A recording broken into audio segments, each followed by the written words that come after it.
Hi, my name is Amanda. I'm 22 years old, almost 23 next month, and I'm here to say that it does get better.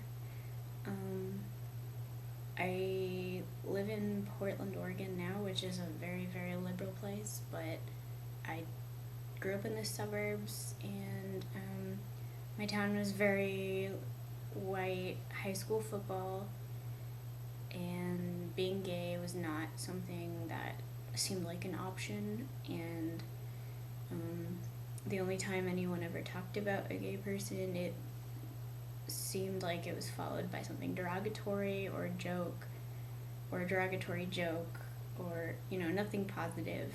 And there weren't even any books in the school library about like gay people really. And I felt very isolated. I knew I was gay since I was about 4 or younger. I mean, just really my whole life. I've just always known that I liked women. So I thought like how I felt about people and everything was normal until I figured out that my feelings were gay feelings, and I freaked out.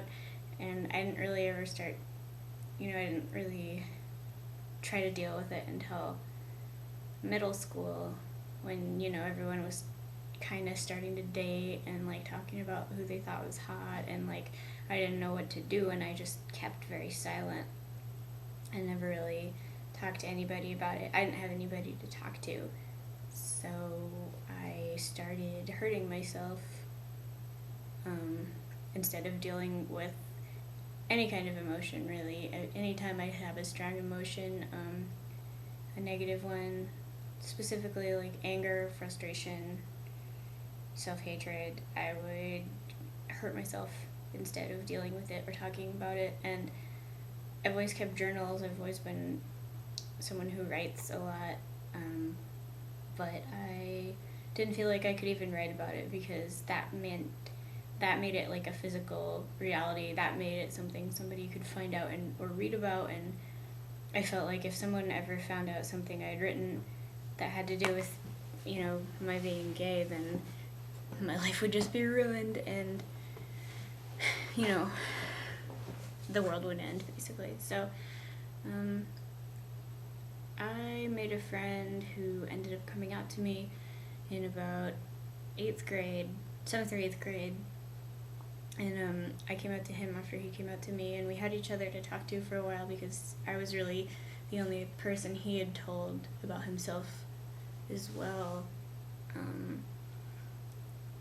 And then in high school I made some friends, and I eventually came out in school, and I didn't really ever get bullied, because I went to a small liberal high school that was in Portland, and it was really easy for teachers to target bullies or any kind of verbal or physical harassment. So I was really lucky. I didn't have those problems at school, but it was just still, people would say I would get comments sometimes, never anything vicious, but I did have friends I met in high school later who were the victims of bullying and who were harassed a whole bunch. And I mean, I had a friend who got, jumped in the park and stabbed with keys, for example, which is really scary. And he's fine, but he was really shaken up. And, things like that, even, they can happen anywhere. And so it is really scary, and I know how that goes. And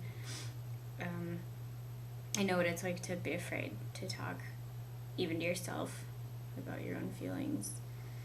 So now, also I was really fortunate to have really supportive parents. They're very liberal. I came out to them when I was 14, so I was really lucky to have their support throughout my coming out process.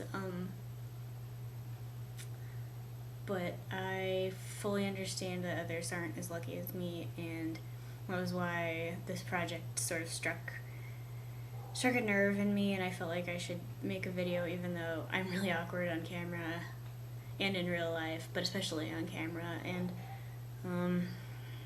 I just felt like I should set send out a video that just says it does get better. Oh, cat.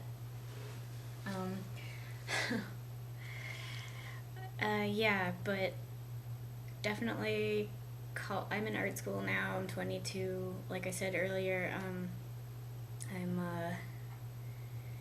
in a liberal city. I've got tons and tons of gay friends. The world just opens up when you leave high school and you leave home and you're old enough to make, your own life decisions, and you can do whatever you want with your life, and you can be you. And I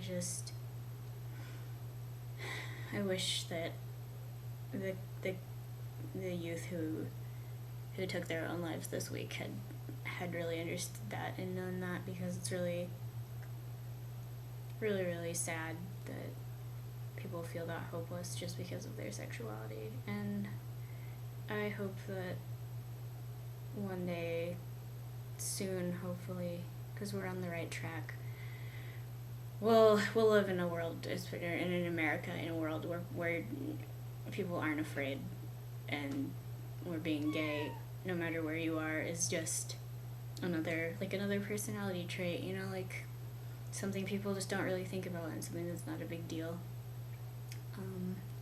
With that thought, I also want to say that there are tons and tons of online resources. I can't even think. Just Google gay youth support, queer youth support, and there's so many sites and so many hotlines and so many counseling centers that you can talk. And and if you're stuck out in rural, nowhere, hopefully you can find internet access somewhere. And if it's not at home, go to a public library, go somewhere, and look up a number you can call where people will talk to you and make you feel less alone, because I never had that. At first, I didn't feel like I had that, and I know what it's like to feel like you're the only one.